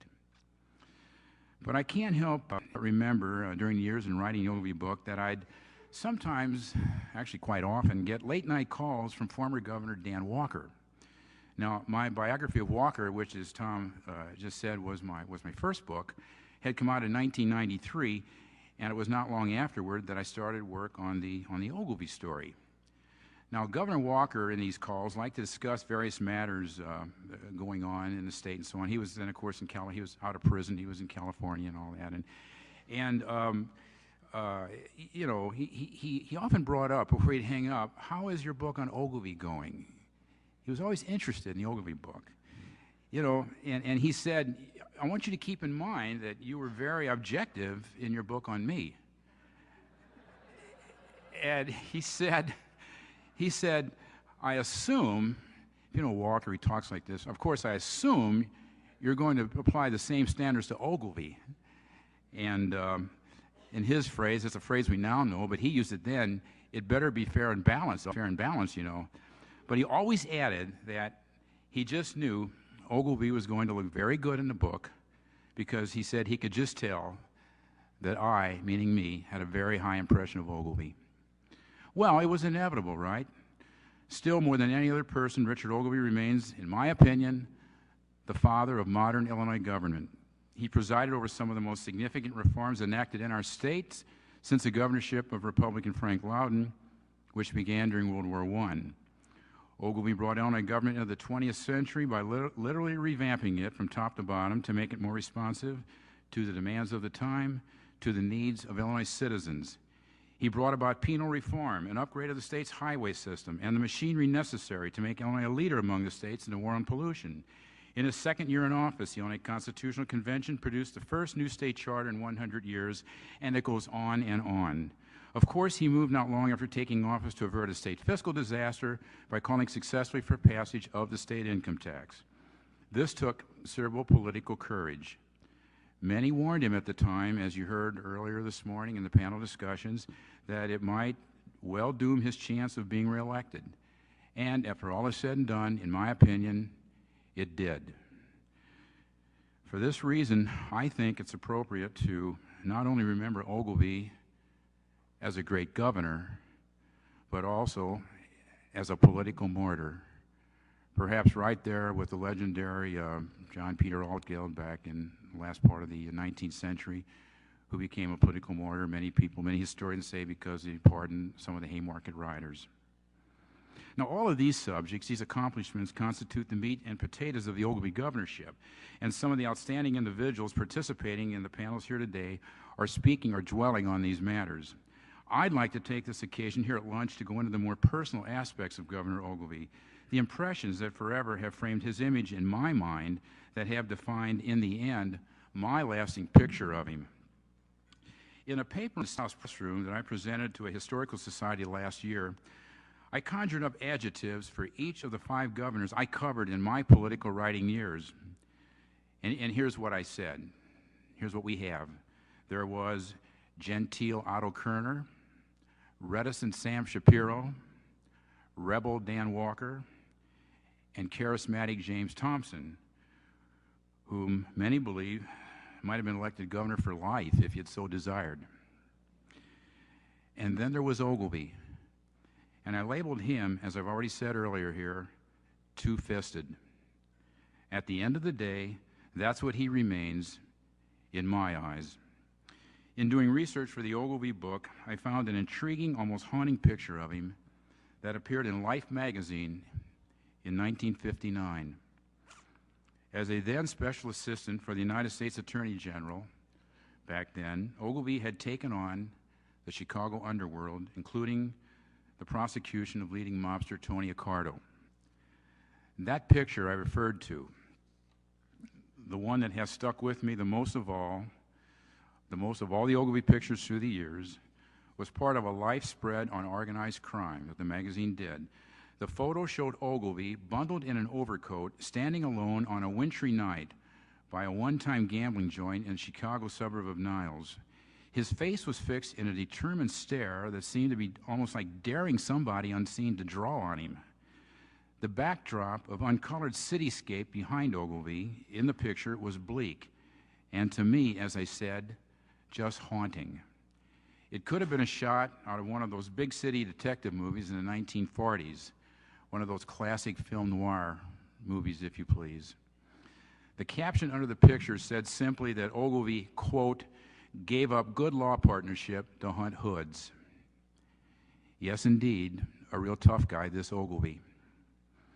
Now, let's not forget that this was the only image, the main image, that of a tough guy, which many Illinoisans held of Ogilvie when he became the 35th governor of our state.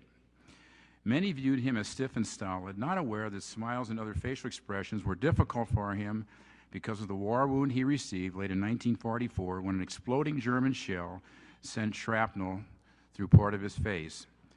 He certainly had emerged politically as a law and order advocate, and really many persons expected little more from Ogilvie as governor than the maintenance of some semblance of law and order in our state. Many doubted he'd be a boat rocker, let alone a state governmental revolutionary. Now, some might ask, well, was there any humor in the Ogilvie years? Was there any lightening up that accompanied the very serious business of governing Illinois? Well, yeah, there was. You know, you didn't have to look very further if you followed his career, but to see very humorous things. Actually, in doing the book, in my research, I came across one thing in his campaign for governor that I was not aware of until I did research for the book. And I'm going to take the liberty of only once reading you about 2 paragraphs from my book. And this involves something that happened when Ogilvie was governor. And this was on May 1st, 1968, which, as you know, is Law Day. And it was decided by the Ogilvie strategists that that would be the perfect day for him to give a major speech on law and order. And it was decided, they were going to give the speech at the Urbana, at a country club down in Urbana, for whatever reason. And I'm just going to, at this point, read to you 2 paragraphs from my book. There was just no hotter issue in 1968, literally. May 1st, Law Day, was proof of it. That was the day Ogilvie and his campaign's salaried research director, Chicago lawyer Bill Hanley, ventured south to spell out to a dinner gathering at an Urbana country club the principal planks in Ogilvie's law enforcement improvement program. This was a big deal. All was going well as everybody finished the meal and prepared to hear Ogilvie delivered was being billed as a major campaign address. But as political campaigners are the first to know, things seldom go as planned. Right before Ogilvie was to start his talk, recounted Hanley, and then I quote, "We suddenly were all asked to get out of the place, to go outside. As we retreated out of the building, we saw smoke in a hall. A fire had erupted in the kitchen, and it would soon engulf the entire country club. So there we stood, Richard Ogilvie, myself, and the others, watching the site of his big Law Day speech burn to the ground. One news photographer managed to get a picture of Ogilvie standing and smoking his pipe as he watched the conflagration. It was quite a sight. As the flames ebbed, it hit Ogilvie that since the speech had already been released in Chicago before he flew to Urbana for publication, he had an obligation, in his mind at least, to still give it. So Ogilvie and some of the others at the scene of the fire hastily skedaddled over to the Champaign County Courthouse, where Ogilvie delivered the address word for word to what I was told was an empty courtroom in the courthouse. But he was very conscientious, and he could say that he gave the speech. Now, I mentioned that there were lighter moments, and I always had the most fun in doing the book on going into the lighter moments of the Ogilvie years. You know, you didn't, when he was governor, have to look any further than one function of the governor's office, quite familiar to me, press relations. Here I have some warm, if a bit unusual, memories. But first, let me say this, on a sober note. Ogilvie had a good relationship with the State House Press Corps, and that was saying something. Now, he didn't swig beer in the press room. He didn't fraternize with reporters. He didn't personally leak stories. But he was accessible and honest in dealing with the media, and that garnered him considerable respect. That he ended up smelling like a rose with the press was pretty remarkable, and that the Ogilvie administration had to face as a fresh wave of investigative reporting in the State House, a period in which stinging muckrakers tirelessly strived to expose corruption in Illinois public life. Ogilvie had to contend with some of the best investigative reporters our State House press room has ever seen. Remember, also, when Ogilvie was governor, there still were 4 major dailies being published in Chicago, and each had a State House bureau competing every single day for exclusive stories. However, Ogilvie never was ensnared by the incessant probes that tarnished a number of the other governmental bigwigs. When he left office, he was, as they say, still clean as a hound's tooth. But back to the lighter side, the press room. His first press secretary was a guy some of you may remember, Joe Mathewson. Now, Joe was an Ivy Leaguer, a button-down shirt guy, extremely proper, dressed like $1 million. Couldn't have been more prim, couldn't be more formal. But he didn't last long. He didn't stay around long. He took off and went back up to North Shore, where I think he ran for a congressional seat. His successor as press secretary, the person who had the job the whole rest of the way, was one Frederick Huey Byrd, Jr. The only thing he and Mathewson had in common was that they once were neighbors in Winnetka. Byrd had been a very tough on-the-street reporter in Chicago for a number of the Chicago papers, and he was a two-fisted guy, just like the governor he was working for. Byrd, you know, if you gave him too much back talk, he would throw a punch, or certainly threaten to throw a punch. In describing Byrd, a number of the Ogilvie hierarchy folks said if the top aides to Ogilvie and the governor, if they were a football team, Fred Byrd would have been the lonesome end.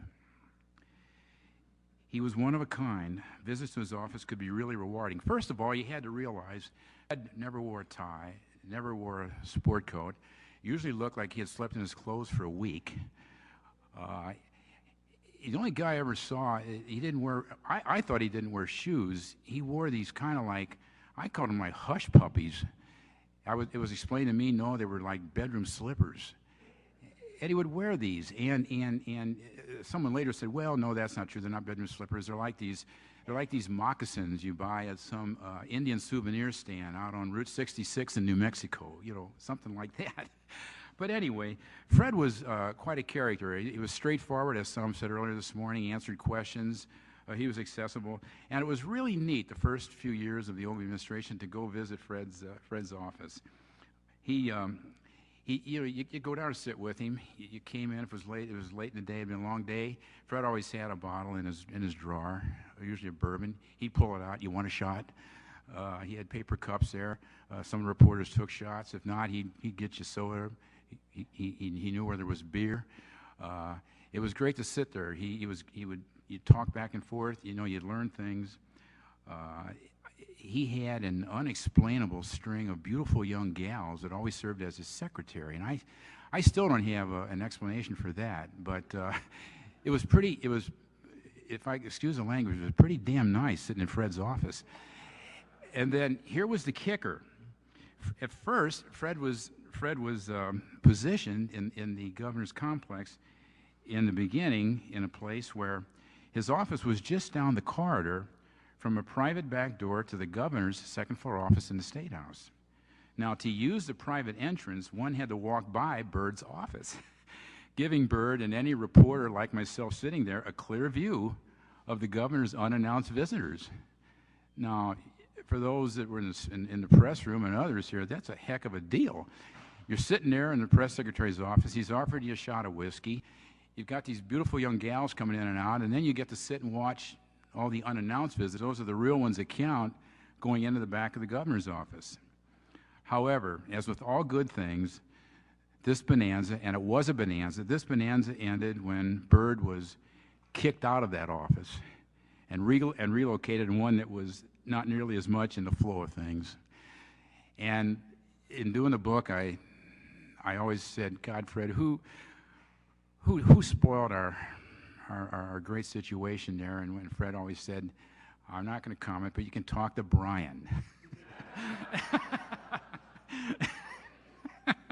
Sorry, Brian. You know, Brian and I are really good friends, and I know Brian's got a great sense of humor. But maybe I should ask you, after all these years, Brian, was it you? Okay. But anyway, you know, it's this kind of human interest stuff that is often the most fun to talk about. You know, there are a lot of human interest sidelines to the Ogilvie administration, even romance. Now, a lot of us knew about B. Ogilvie and Susan Wing. But there was another outstanding example. The Constitutional Convention was going on, and the Ogilvie hierarchy had to have eyes and ears at the convention, someone to really watch and get back to them with input of what was going on. And to do that, they selected a very chic, very smart young woman named Paula Wolf. She did a terrific job, and she developed personal friendships with some of the delegates. Well, especially with one, a bright young Democrat from Hanover named Wayne Whalen. Paula's relationship with Wayne turned into something more. They were secretly married on the original Earth Day in 1970. That event only came to light when several delegates noticed the listing of their marriage license application in the local papers. Of course, as we all know, Paula and Wayne, who are with us here today, have proved to be a terrific tandem in all the years since. Governor Ogilvie himself was hardly divorced from the human interest dimension. In all truth, I, like others here in the crowd today, I have a lot to pick and choose from on that matter. I'll never forget the first words he ever spoke to me when I met him for the initial time early in his campaign for governor in 1968. I think it was even before the primary. The first time I ever met him, briefly introduced, and to my knowledge, his first words to me were, "You are not going to write that I am dumpy, are you?" And I said, "Well, Governor, Governor, he wasn't governor. In fact, everyone said to call him sheriff.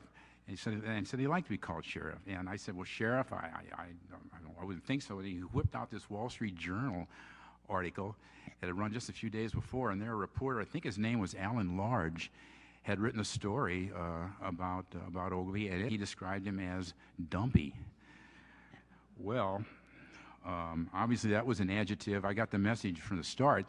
That was an adjective that he was not in favor of. And that wasn't going to appear in any of my Post-Dispatch stories, never did for that matter. He was never dumpy. But you know, we all have our own memories of the governor. As I move along here, I'm going to recount in some detail just one day back in September 1972 when I was the only reporter covering Ogilvie on a swing through western Illinois in his campaign for re-election. Before I had, in doing the book, we all regarded him as an underdog, but Tom Drennan, back when I interviewed Tom in Chicago for the book, Tom said that nobody, hardly anybody, Tom did, but hardly anybody else really knew what a fantastic hole Ogilvie started in running for election in 1972, how far behind in every conceivable poll, how far he was behind Dan Walker. And the fact that he made a heck of a race out of it was a testament, of course, to the governor himself and to a lot of other people around him. As I think Ron Michelson noted earlier in the day, he only lost by a very relatively narrow margin. But he started out in a terrific hole. And so I joined him on this one day, and it was as I said, I had him all alone, and there were just a couple of state policemen and an advance man, Jim Harry, who some of you may know, and myself. I was the only reporter, and this was, I think, late in September. And we were going through western Illinois. We started off the day okay out at New Berlin, and there was a cafe, and there was the local Republicans had put on a breakfast, and that went well, and so on. But then, as we were driving westward, I was talking to him, and I brought up the fact that one of the hits on you, Governor, is that you've been too, quote, cooped up in the governor's office, that you just haven't gotten out enough to circulate among regular folks, and, excuse me, and that they really don't, a lot of people, they really don't know you, a lot of in the hinterlands and so on. And his reply was simply, well, if that is the case, we'll just address that as the day goes on, and we'll see how it goes. So we stopped in Jacksonville. And we stopped, the motorhome was parked around the corner from the square, but out of sight of the square. And the governor takes off to walk into the square in Jacksonville, and I followed him. I was the only person. I followed him a few feet behind. Of course, I had a pad and pencil, the whole bit, you know. There were two guys, older guys, sitting on a bench on the square in Jacksonville. That was it. The square was entirely deserted. So the governor walks up to these two guys and he says, "Hi, fellas, I'm Governor Ogilvie." And the one guy looks at the other guy and says, "This guy," the guy says he's Ogilvie. Then the other guy snaps back, "He's not Ogilvie." And then the governor says, "Yes, I am Ogilvie." And then the one guy finally looks up at him and says, "No, I've seen pictures of Ogilvie. You're far too thin for Governor Ogilvie." This is true. And Ogilvie says, "Well, I've lost a lot of pounds for this campaign." And then the one guy looks at Ogilvie and says, "Who's that guy? Who's that guy standing over there?" "That's me." And Ogilvie says, "Well, he's a reporter. He's covering my campaign, my visit here today." And anyway, then the one guy says, "Well, I don't know." And then no, then the one guy says to me, "Is he really Governor Ogilvie?" And I said, "Yes, he is." And then finally, the one guy said, "Well, do you know who the Republican leader is over here?" That's in Morgan County. And whatever the governor answered, it might have been Harris Row, I'm not sure, but whatever the governor answered, then the one guy said, "Well, I guess you are Governor Ogilvie." Then they both stood up for the first time with the governor. But all the other time, the governor is standing here looking down at these two guys who haven't budged off the bench. So anyway, at that point, they said, "Well, Governor, we sure appreciate you coming over here to see us in Jacksonville," and shook his hand. And he stood about another 5, 6, 7, 8 minutes talking to these guys about things and why they should, vote for him and what he had done and so on. And I thought that was kind of incredible. Two guys. Well, later in the day, we're on our way, and by late afternoon, 4:30, 5 o'clock, we're in Pittsfield, Pike County. And this was interesting. He had been told that he said, I want to meet people. Well, he was told that around the square, off the corner of the square in Pittsfield, there's a tavern called Lindsay's. It's still there. Every time I drive through Pittsfield, I think of this, and I drive by, and Lindsay's is still there and it's still open. Okay, Ogilvie had been told that this is a hardcore, democratic, down-to-earth tavern for hardworking people, Democrats. Now, I was much younger then, and I was more liberal than I am now. But even then, I had enough common sense to say to myself, "Don't Republicans work?" But anyway, having said that, Ogilvie, we again, he kept a couple of the state cops. One state cop was a driver, and there was one other with him, and he kept them out of sight. And it was just Jim Harry and myself and the governor, and we walked around the square and went to the entrance to Lindsay's Tavern. And Ogilvie's words to me, I'll never forget, were, "Let's go inside, let's have some fun." Fine. So we go into Lindsay's Tavern, the three of us. Well, obviously, I'm invisible. Nobody recognizes Governor Ogilvie, and the place was jammed, just jammed with people drinking, the whole bit, having gotten off work. But Jim Harry was another story.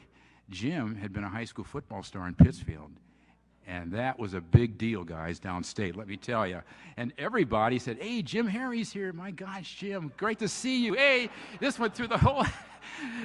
This went through the whole tavern.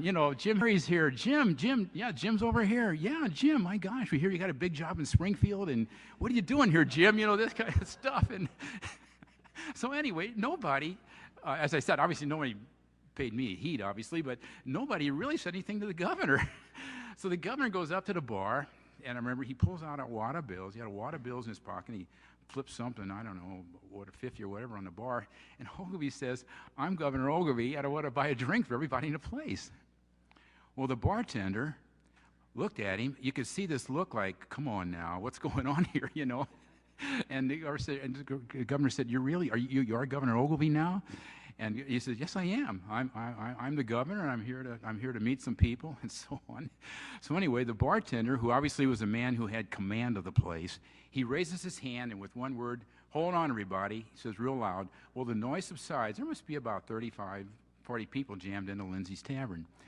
And the governor and the bartender says, "Governor Ogilvie's here, and he wants to buy everybody a drink." So anyway, everybody gets a drink. But I was standing a little bit back, and I could hear people say, they were talking like, he's not the governor, that's not the governor, come on, what's going on here? You know, and one would say to the other, that guy up there, he says he's the governor, you know, stuff like this. And anyway, I'm listening to this, and I thought maybe someone actually said to me, hey, bud, you know, you kind of walked in with him. Is this he's the governor? And I said, yes, he is. He's the governor of Illinois. Well, they didn't believe it. But anyway, he brought around the drinks. Everybody got served a drink, and a few people were saying, well, you know, hi, governor, and so on. But most of them just really weren't sold. And remember, this is a hardcore working class, democratic working men's bar. So then Ogilvie spied the fact that, you know, in the rear of taverns are shuffleboards. You see those in a lot of taverns? I couldn't believe this. Ogilvie says, who's the best shuffleboard player here? Well, they're looking around, and the bartender says, well, I don't know. We got a real good guy, never loses, is Billy Bob back here, you know. So anyway, Ogilvie says, if that's his name, something like that. And anyway, Ogilvie says, well, I want to take on Billy Bob at the shuffleboard. And I thought, I couldn't believe what I was hearing, you know. And so, anyway, they summoned Billy Bob up, you know, and then Billy Bob, you know, he said, well, I don't know if I want to take on Governor Ogilvie. I'm not used to this kind of competition, you know, this kind of stuff. And, oh, come on, Billy Bob, it's just in fun. And anyway, you'll beat him, you know, he can't, you know, he's not used to this stuff. So we go back to the shuffleboard. I kind of got edged out because everybody was crowded around, about 30 people crowded around the shuffleboard. And so Ogilvie and Billy Bob go at it. And you know what? I swear, Ogilvie creamed him. Ogilvie won. Incredible. It was just, and after that, when Ogilvie beat this guy at the shuffleboard, everybody wanted to buy Ogilvie a drink. Everybody wanted. This is true. Everybody. And let me tell you this, Liz, you don't have to tell Mrs. Ogilvie. The governor accepted about 3 of them. Right? I will never forget that. I go through Pittsfield every time. I'm a nostalgic type guy, you know, a sentimentalist, and I'll never forget that there. And it was tough to get. They didn't, honest to God, they didn't want the governor to leave. I mean, he was a hit. Everybody then was wanting to shake his hand, and some were even saying good luck, you know, in the race. And you got a tough guy there, that Dan Walker, but you'll do okay. We think you'll do okay, you know, stuff like that. The whole atmosphere changed. It was just incredible. And I just thought, what an impressive, what a poignant thing I got to witness, you know. And I just have never forgot that. As I said, it was very poignant. I sensed it back then, and I definitely recognize it now. You know, it's sort of, in looking back, it sort of begs the old feeling, you know, of what might have been. Well, anyway, about a week ago, I received a very pleasant call from the Southern Illinois University Press, and I was informed that the press is going to reissue my Ogilvie book a year from now, in the spring of 2009, in softcover. They say there's a continuing demand for the book, and that they're out of the hardcover. I think they've had several editions they printed, so they're going to reissue it in, as I said, in softcover. The young woman making the call asked me if there was anything I wanted to change or add to the book, and I replied that no, I don't really think so.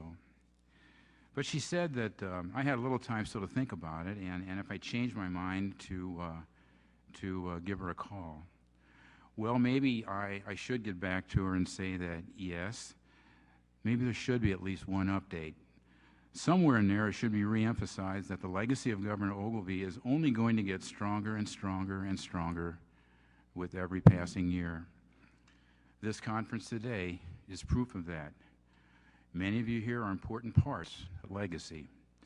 And I, speaking for myself, I was fortunate to be in the right place at the right time to get to record your accomplishments.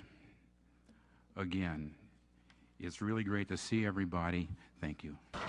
You're watching the Illinois Channel, an independent nonprofit corporation formed to provide gavel-to-gavel coverage of Illinois state government and other public affairs events taking place across Illinois. If you have any comments or questions on our programming, please email us at illinoischannel@aol.com. Or if you have any questions about the Illinois Channel, please visit our website at www.illinoischannel.org.